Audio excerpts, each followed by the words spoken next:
प्रभु यीशु मसीह में आप सभी को जय मसीह की।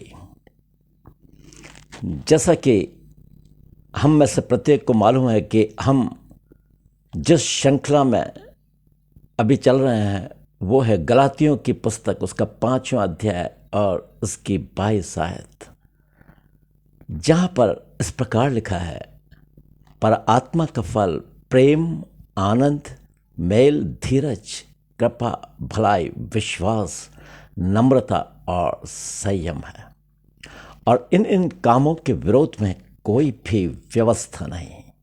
हालेलुया।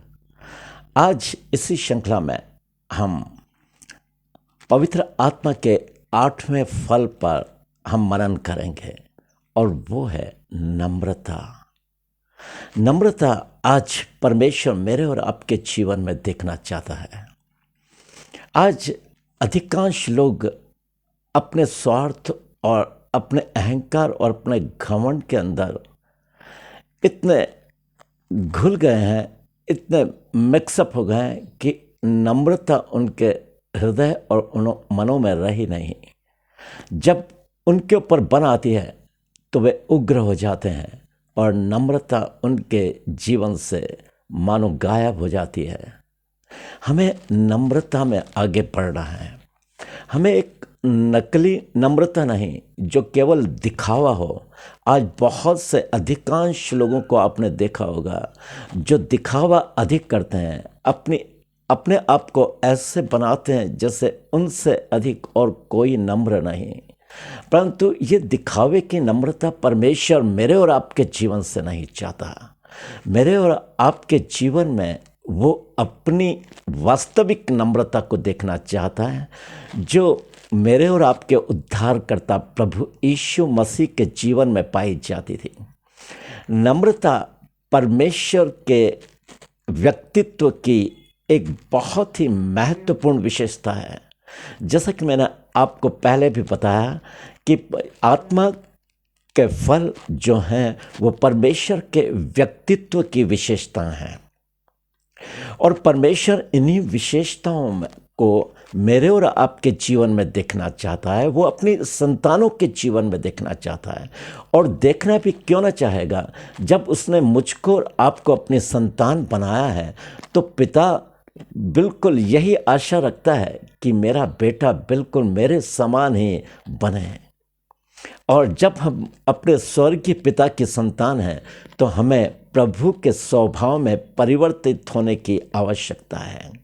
बाइबल के अंदर भी बिल्कुल इसी प्रकार लिखा है। फिलिपियों की पत्री और उसका 5वां अध्याय में आप चले जाओगे तो वहाँ पर पौलुस इस प्रकार कहता है, जैसा मसीह यीशु का स्वभाव था वैसा ही तुम्हारा भी स्वभाव हो।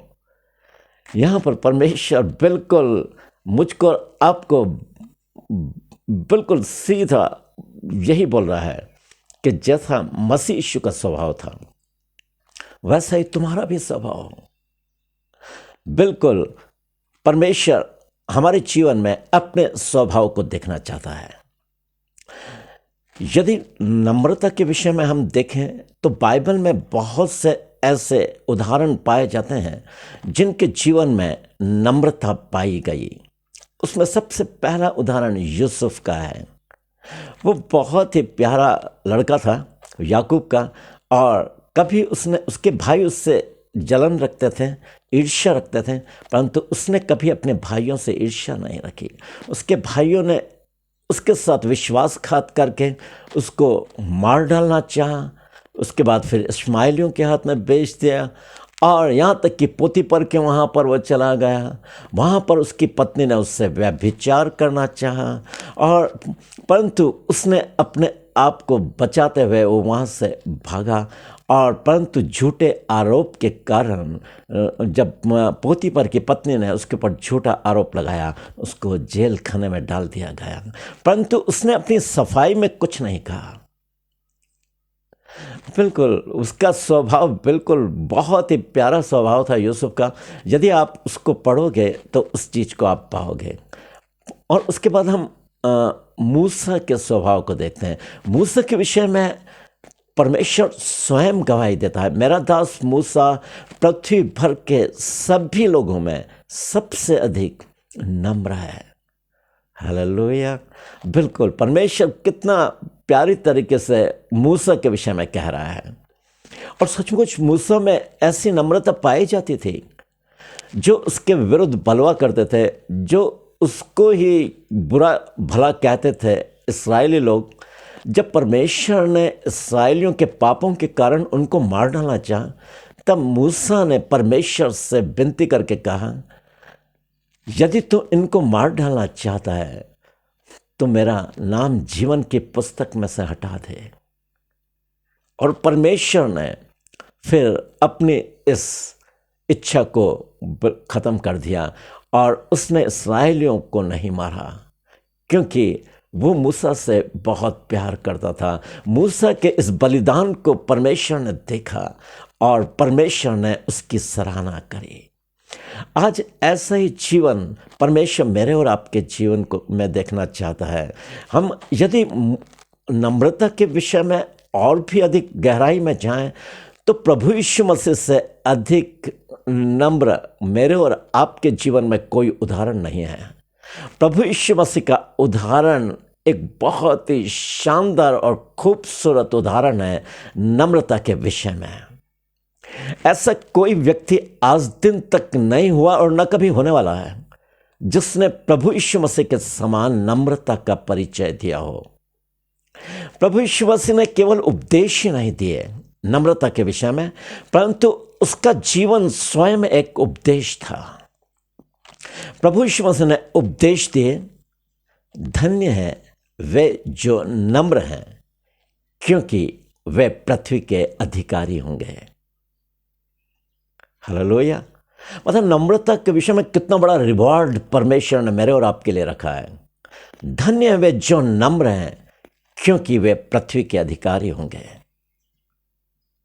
प्रभु यीशु मसीह की नम्रता के विषय में और भी अधिक उपदेशों को यदि हम देखें तो पाया जाता है, प्रभु यीशु मसीह स्वयं कहता है, कहा गया था कि अपने पड़ोसी से प्रेम रखो और अपने बैरियों से बैर, परंतु मैं तुमसे ये कहता हूं कि अपने बैरियों से प्रेम रखो और अपने सताने वालों के लिए प्रार्थना करो, ताकि तुम अपने स्वर्गीय पिता की संतान ठहरो, क्योंकि वो भले और बुरे दोनों पर अपना सूर्योदय करता है, धर्मी और अधर्मी दोनों पर मेह बरसाता है। हालेलुया। जब मेरा और आपका परमेश्वर, मेरा और आपका पिता इतना नम्र है कि वो धर्मी और अधर्मी किसी में भेदभाव नहीं करता, तो फिर मुझको और आपको ऐसा क्यों नहीं करना चाहिए।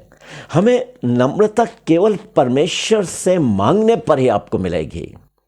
पवित्र आत्मा ही एकमात्र वो सहायक है जो आपके जीवन को नम्र बनाकर और परमेश्वर के योग्य आपको खड़ा कर सकता है। यदि हम अपने बल और अपनी शक्ति और अपनी बुद्धि का इस्तेमाल करके अपने आप को नम्र बनाने की कोशिश करेंगे, कभी भी हम परमेश्वर के योग्य उस नम्रता को नहीं पा सकेंगे। जरा सा हमारे अहंकार को यदि धक्का पहुंचा तो हम मरने पर उतारू हो जाएंगे। थोड़ा सहन कर सकते हैं, परंतु बार बार यदि कोई गाली दे तो आपका पारा एकदम हाई लेवल पर चला जाएगा। आप ईंट का जवाब पत्थर से देने पर उतारू हो जाएंगे। परंतु यहाँ पर परमेश्वर मुझको आपको बिल्कुल रोकता है। वो कहता है, अपने बैरियों से प्रेम रखो और अपने सताने वालों के लिए प्रार्थना करो। हालेलुया। यहाँ हम यदि प्रभु यीशु मसीह के उपदेश को हमने देखा, निश्चित रूप से उपदेश बहुत लोग देते हैं। आज भी साधु संत बड़े बड़े उपदेश देते हैं नम्रता के विषय में, दीनता के विषय में, प्रेम के विषय में, परंतु जब उनके उनके अहंकार को जब धक्का पहुंचता है ना, तो वो लाठी और पत्थर लेकर मरने पर उतारू हो जाते हैं। वही संत लोग जो उपदेश देते हैं। आपने देखा होगा, मैं ऐसा ही नहीं बोल रहा, परंतु मैंने स्वयं अपनी आंखों से देखा है इस चीज को। जो बड़े बड़े उपदेश देने वाले साधु संत, जिनके पीछे लाखों की भीड़ रहती है, उपदेश तो वो बहुत ही प्यारा देते हैं, परंतु उनके जीवन उपदेश नहीं है। उनका जीवन आज भी शैतान के ग्रिप के अंदर है। परंतु यदि प्रभु यीशु मसीह के जीवन को आप देखोगे तो नम्रता उनके व्यक्तित्व की एक शानदार विशेषता थी। उन्होंने केवल उपदेश ही नहीं दिए, परंतु उनका जीवन स्वयं एक जबरदस्त उपदेश था। हम यदि प्रभु यीशु मसीह के जीवन को देखें, अब देख लीजिए, जब उसके ऊपर कष्टों की भरमार आई, गतसमने से लेकर गुलगुता तक की यात्रा जो प्रभु यीशु मसीह की थी ना, वो कष्टों से भरी हुई एक ऐसी यात्रा थी जहां पर उसके दुश्मन पूरी तरह से उसके ऊपर हावी थे, उसको मारने मारने पर उतारू थे। ऐसे समय में प्रभु यीशु मसीह की नम्रता लाजवाब थी। उसका कोई जवाब नहीं, उसका कोई उदाहरण इस दुनिया में मिल नहीं सकता है। अब जानते हैं, गतसमनी से मैं शुरू करता हूं। गतसमनी में जब प्रभु यीशु मसीह को पकड़ने के लिए भीड़ आई, तो उसका जो चेला यहूदा इस्करियोती, उसने भीड़ को कहा था, जिसको मैं चूमूं उसी को तुम पकड़ लेना, क्योंकि वही यीशु है।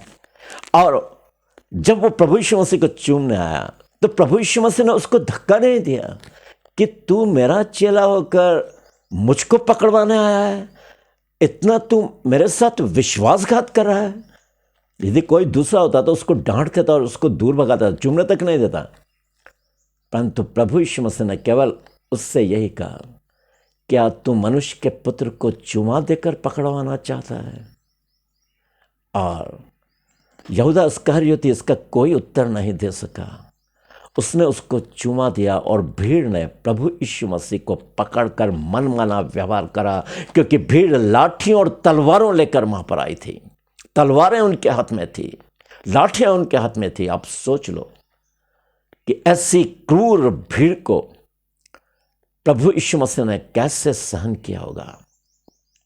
और जब पतरस ने उस भीड़ में से एक के ऊपर तलवार चलाई और उसका कान कटकर नीचे गिर पड़ा, तब प्रभु यीशु मसीह ने पतरस से क्या कहा आपको मालूम है? उसने पतरस से कहा, अपनी तलवार अपनी काठी में रख, क्योंकि जो तलवार चलाते हैं वे तलवार से नाश कर दिए जाएंगे। और तब उसने महायाजक के दास मलखुस, जिसका कान पतरस ने उड़ा दिया था तलवार से, उसको वो कान लेकर उसके कान पर रखा और उसको चंगाई प्रदान करे, और वो फिर ज्यों का त्यों हो गया।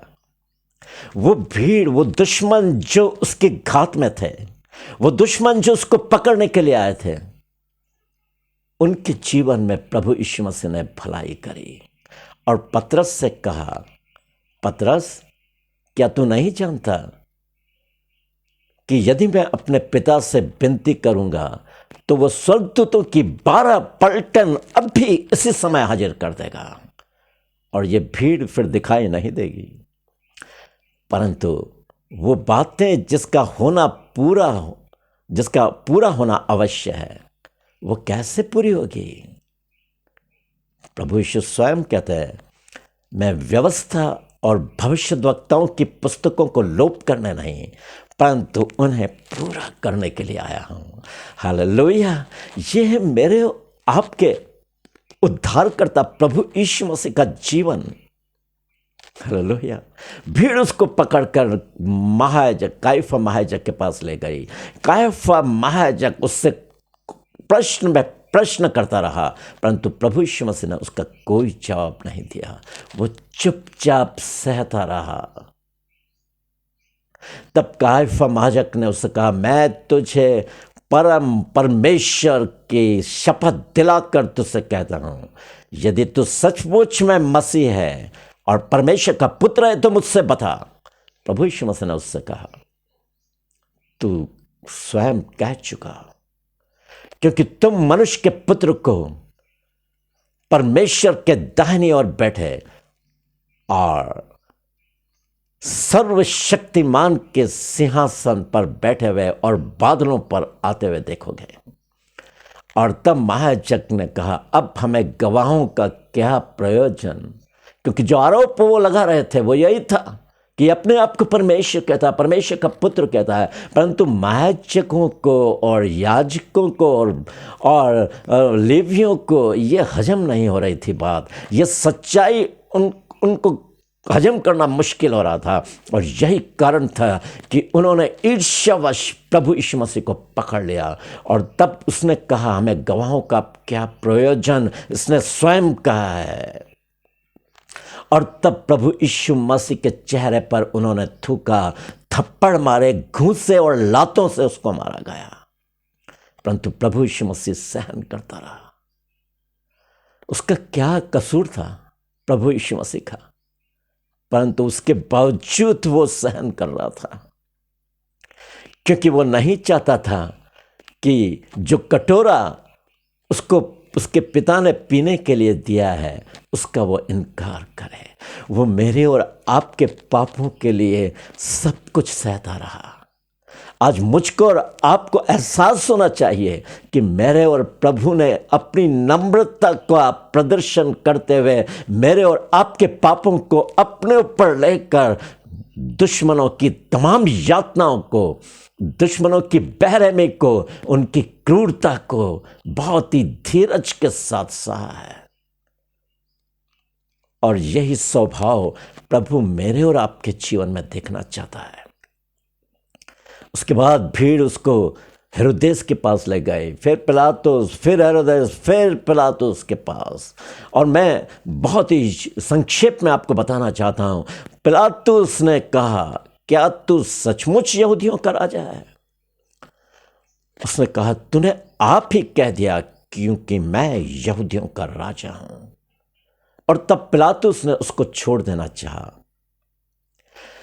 पिलातुस ने परख कर उसमें कोई दोष नहीं पाया और उसने भीड़ के सम्मुख आकर कहा, मैं इस व्यक्ति में कोई दोष नहीं पाता।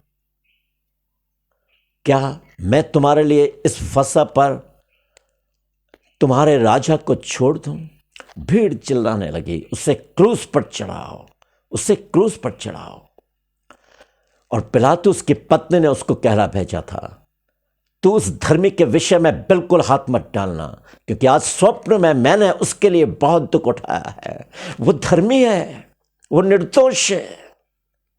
पिलातुस की पत्नी का प्रेशर था पिलातुस के ऊपर। पिलातुस प्रभु यीशु मसीह को छोड़ने के लिए बहुत ही आतुर था, परंतु भीड़ के दबाव में आकर उसने प्रभु यीशु मसीह को कोड़े मारे जाने की आज्ञा दी और कहा, इसे ले जाकर तुम अपनी इच्छा के अनुसार जो करना चाहते हो क्रूस पर चढ़ाओ, परंतु मैं इसके लहू के विषय में निर्दोष हूं। और उसने अपने हाथों को धो लिया। और तब वो रोमी सिपाहियों के हाथ में उसको छोड़ दिया गया। रोमी सिपाहियों की क्रूरता की कोई मिसाल नहीं। उनके कोड़े जो हुआ करते थे वो बहुत ही ऐसे भयंकर कोड़े होते थे जिनमें 9 चमड़े की लटें होती थी एक कोड़े के अंदर, और उसमें नुकीले पत्थर और नुकीले लोहे के टुकड़े गूंथे हुए रहते थे। और जब कोड़ा किसी अपराधी की पीठ पर पड़ता था वो उसके मांस में धंस जाता था, और जब उसको खींचा जाता था तब मांस के लोथड़ों को लेकर आता था। प्रभु यीशु मसीह के पीठ पर जैसा कि रीति थी, कानून था रोमी सिपाहियों का, उसके 39 कोड़े मारे गए होंगे। आप सोच लो कि वो कोड़े जिसमें लोहे के टुकड़े नुकीले और पत्थर के नुकीले टुकड़े गुथे हुए थे, जब उसकी पीठ पर पड़ता होगा तो कैसा अंदर धंस जाता होगा। रोमी सिपाही बड़ी ताकत से उसको खींचते थे, मांस के लोथड़ों को अपने साथ लेके आता था। मेरे और आपके उद्धारकर्ता की यह दशा कितनी असहनीय थी। वो मेरे और आपके पापों के लिए सब कुछ सहता रहा।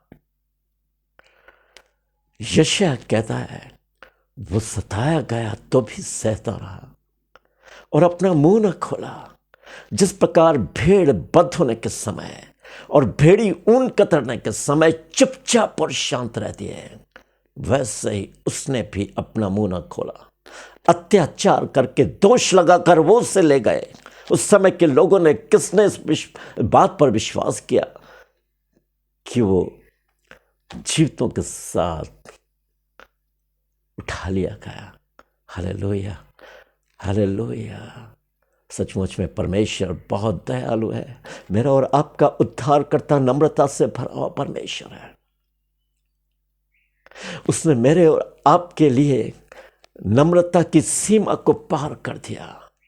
उसने अपने आप को छुड़ाने की कोशिश नहीं करी। पिलातुस उसको बोलता रहा कि तू बोलता क्यों नहीं? क्या तुझे मालूम नहीं है कि तुझे छोड़ देने का भी मुझे अधिकार है और तुझे क्रूस पर चढ़ा देने का भी मुझे अधिकार है? तब प्रभु यीशु मसीह ने पिलातुस को केवल इतना कहा, यदि तुझे ऊपर से ना दिया गया होता तो तेरा मुझ पर कोई अधिकार नहीं होता। Hallelujah, hallelujah.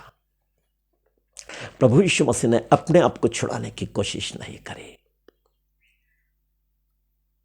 प्रभु यीशु मसीह को उन लोगों ने वहीं तक नहीं छोड़ा, कोड़े मारकर नहीं छोड़ दिया, वरन कांटों का ताज उसके सिर पर रख दिया और सिर से लेकर पांव तक लहू की धाराएं फूट रही थी। वो लहू लुहान था और रोमी सिपाही उसका ठट्टा कर रहे थे, उसके ऊपर थूक रहे थे, थप्पड़ों से उसको मार रहे थे और उसको कह रहे थे यदि तू परमेश्वर का पुत्र है तो अपने आप को बचा ले। उसको थप्पड़ मार कर कहते थे यदि तू भविष्यद्वक्ता है तो बता कि किसने तुझको मारा है। बहुत ही इंसल्ट उसकी की गई, बहुत ही क्रूरता के साथ अत्याचार प्रभु यीशु मसीह के साथ हो रहा था, परंतु उसके बाद भी वो सह रहा था। यह नम्रता की सीमा को पार कर चुका था। वे उसको पकड़ कर ले गए। भीड़ उसके साथ चल रही थी। भीड़ नारे लगा रही थी उसको क्रूस पर चढ़ाओ, उसे क्रूस पर चढ़ाओ। क्रूस उसके कांधे पर था, एक भारी भरकम क्रूस उसके घायल कांधों पर रख दिया गया। वो चलता था गतसमने के बाग में रास्ते में और वो गिर पड़ता था क्योंकि उससे चला नहीं जा रहा था। उसकी हिम्मत टूट चुकी थी। वो पूरी तरह से घायल हो गया था। अगर कोई साधारण मनुष्य होता तो वो कब से ही ऊपर चला जाता, वो कब से ही उसकी मृत्यु हो जाती, परंतु प्रभु यीशु मसीह की मृत्यु क्यों नहीं हुई? मैं आपको बताता हूं। प्रभु यीशु मसीह कहता है मेरा पिता मुझसे इसलिए प्रेम करता है कि मैं अपना प्राण देता हूं। कोई उसे मुझसे छीनता नहीं, परंतु मैं आप उसे देता हूं, क्योंकि मुझे उसे देने का भी अधिकार है और उसे वापस ले लेने का भी मुझे अधिकार है। और ये आज्ञा मुझको मेरे पिता से मिली है। हालेलुया। यही कारण था कि उसकी जान अभी तक उसके शरीर में थी, क्योंकि वो नरक के दुखों को पूरा करना चाहता था। वो हमारे पापों का पूरा पूरा प्रायश्चित करना चाहता था। यही कारण था कि उसकी जान में, उसके शरीर में अभी तक जान थी। उसने अपने प्राणों को नहीं छोड़ा जब तक कि भविष्यद्वक्ताओं की बातें पूरी नहीं हो जाती। और उसको क्रूस पर ले गए, उसके दोनों हाथों को काठ पर ठोक दिया गया, क्रूस के ऊपर उसके पांवों को क्रूस पर ठोक दिया गया और लोग सिर हिला हिला कर उसकी निंदा कर रहे थे। वहां मंदिर के ठाने वाले और 3 दिन में बनाने वाले, यदि तू परमेश्वर का पुत्र है तो क्रूस पर से नीचे उतर आ ताकि हम विश्वास करें। शैतान पूरी तरह से परख रहा था प्रभु यीशु मसीह को, पर शैतान को मुंह की खानी पड़ रही थी। डाकू भी उसकी निंदा कर रहे थे और डाकू ने कहा, यदि तू परमेश्वर का पुत्र है तो अपने आप को और मुझको बचा, हमको बचा ले। तब एक डाकू जो प्रभु यीशु मसीह को बराबर देख रहा था, उसकी दीनता और नम्रता को देख रहा था कि इतना टॉर्चर किए जाने के बाद भी ये चुपचाप सह रहा है। इसकी सूरत को बदसूरती में परिवर्तित कर दिया गया। इतनी सजा तो किसी अपराधी को भी नहीं दी गई थी। उस डाकू ने कहा, यह अपराधी नहीं है, ये तो स्वयं परमेश्वर है। तब उसने अपने साथी डाकू को कहा, तू क्यों ऐसा बोल रहा है? क्या तू परमेश्वर से भी नहीं डरता? हम अपने गुनाहों की सही सजा पा रहे हैं, परंतु इसने कौन सा अपराध किया है? तब उसने प्रभु यीशु मसीह की ओर फिर कर कहा, हे यीशु, जब तू अपने राज्य में आए तो मेरी सुधि लेना। प्रभु यीशु मसीह की नम्रता और क्षमाशीलता का उदाहरण आपको कहीं नहीं मिलेगा।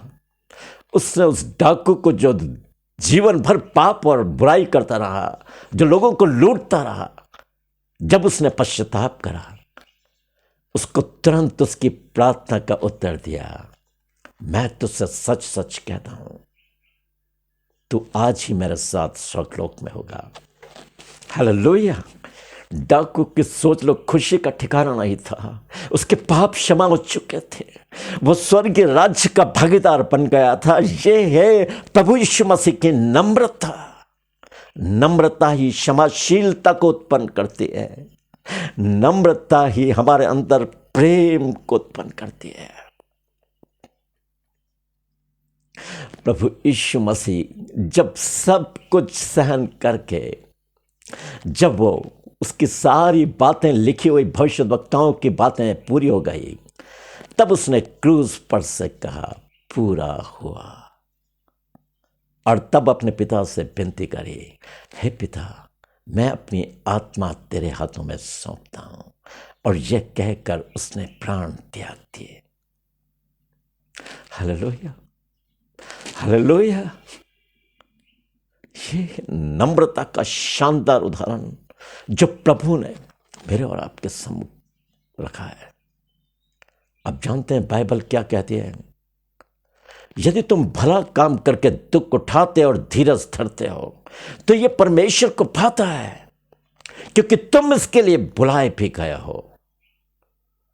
क्योंकि वो दुख उठाकर तुम्हें एक आदर्श दिखाया है कि तुम भी उसके चिन्हों पर चलो। न तो उसने पाप किया और न उसके मुंह से कोई छल की बात निकली। वो गाली सुनकर गाली नहीं देता था और दुख उठाकर किसी को धमकी नहीं देता था, वरन अपने आप को सच्चे न्याय अर्थात परमेश्वर के हाथों में सौंपता था। आज मुझको और आपको भी प्रभु यीशु मसीह ने जो एग्जाम्पल, जो उदाहरण, जो आदर्श रखा है, हमें उस पर चलने के लिए परमेश्वर से प्रार्थना करने की जरूरत है। आज मसीहों को सताया जा रहा है चारों ओर, इस जगत में चारों ओर मसीह लोग सताए जा रहे हैं। झूठे आरोपों में उनको जेलों में ठूंसा जा रहा है, बिना कसूर के उनको जान से मार डाला जा रहा है, उन चर्च और आराधनालय को तोड़ा जा रहा है। ऐसे में हमें बदला लेने की भावना से नहीं, परंतु हमें बहुत ही नम्रता के साथ आगे बढ़ने की आवश्यकता है। अब जानते हैं नम्रता क्या है? नम्रता पवित्र आत्मा की वो सामर्थ्य है जो परमेश्वर के संतानों पर नियंत्रण कर विरोधियों के घोर सताव में भी उन्हें सहनशील बना बदले की भावना से दूर रखती है, ताकि परमेश्वर का जन सिद्ध बने और प्रभु यीशु के स्वभाव में और उसके प्रेम में दिन प्रतिदिन मजबूती के साथ जड़ पकड़ता जाए। हालेलुया। यह है नम्रता की परिभाषा। नम्रता केवल हाथ जोड़ना और दिखावे की नम्रता नहीं है, नम्रता सहनशील होती है, क्योंकि प्रेम उसमें कूट कूट कर भरा हुआ है। अपने दुश्मनों को प्रेम करने वाला वो स्वभाव जो उसके पिता अर्थात प्रभु यीशु मसीह से मुझको और आपको मिला है, वो स्वभाव ही परमेश्वर मेरे और आपके जीवन में देखना चाहता है। प्रभु यीशु मसीह अपनी दुल्हन में नम्रता को देखना चाहता है, उग्रता को नहीं, क्रोध को नहीं, बदला लेने की भावना को नहीं, परंतु नम्र स्वभाव में वो मुझको और आपको देखना चाहता है, ताकि नम्र लोग जो पृथ्वी के अधिकारी होंगे, जब नया आकाश और नई पृथ्वी बनेगी, वहां पर बड़ा इनाम परमेश्वर ने उन लोगों के लिए रखा है जो नम्रता का जीवन व्यतीत करते हैं, जो अपने दुश्मन और अपने सताने वालों के लिए प्रार्थना करते हैं और बदला न लेने की भावना से भरे हुए हैं, क्योंकि बदला लेना उनको आता नहीं, क्योंकि वो नम्रता को उन्होंने अपना लिया है। ऐसा नहीं है, नम्र स्वभाव को हमें किसी की कमजोरी नहीं समझना चाहिए, परंतु उसके स्वभाव के आगे हमें स्वयं नम्र बनने की आवश्यकता है। मेरा प्रभु इतना कमजोर नहीं था, परंतु मेरे और आपके लिए नम्र बना। मेरे और आपके अपराधों के कारण उसने सब कुछ सह लिया। क्या मैं और आप जब ऐसी परिस्थितियां आए, जब हमारा विश्वास परखा जाए, क्या हम नम्रता से जवाब दे पाएंगे? पौलुस भी जब शाऊल था, क्रूरता की सीमा पार कर चुका था, परंतु जब उसका एनकाउंटर प्रभु यीशु मसीह से हुआ और जब वो पौलुस बना, नम्रता को उसने मानो अपने जीवन में उतार लिया। इसलिए पौलुस कहता है, मैं व्यवस्था के द्वारा व्यवस्था के लिए मर गया कि परमेश्वर के लिए जीऊं। मैं मसीह यीशु के साथ क्रूस पर चढ़ा दिया गया हूं। अब मैं जीवित नहीं रहा, परंतु प्रभु यीशु मसीह मुझ में जीवित है। पौलुस कहता है, कौन हमें मसीह के प्रेम से अलग करेगा? क्या क्लेश, संकट, उपद्रव, अकाल, नंगाई, जोखिम या तलवार? लिखा है, तेरे लिए हम दिन भर घात किए जाते हैं, हम बद्ध होने वाली भेड़ों की नाई गिने गए हैं। परंतु हम उसके द्वारा जिसने हमसे प्रेम किया, जयवंत से भी बढ़कर हैं। हालेलुया। मैं निश्चित जानता हूं कि न मृत्यु और न जीवन, न स्वर्गदूत और न प्रधानता है, न वर्तमान और न भविष्य, न ऊंचाई और न गहराई, और न कोई सामर्थ्य और न कोई और सृष्टि हमें परमेश्वर के उस प्रेम से जो मसीह यीशु में है अलग कर सकेगी। हालेलुया। हमें बिल्कुल ऐसा ही बनना है, पौलुस के समान।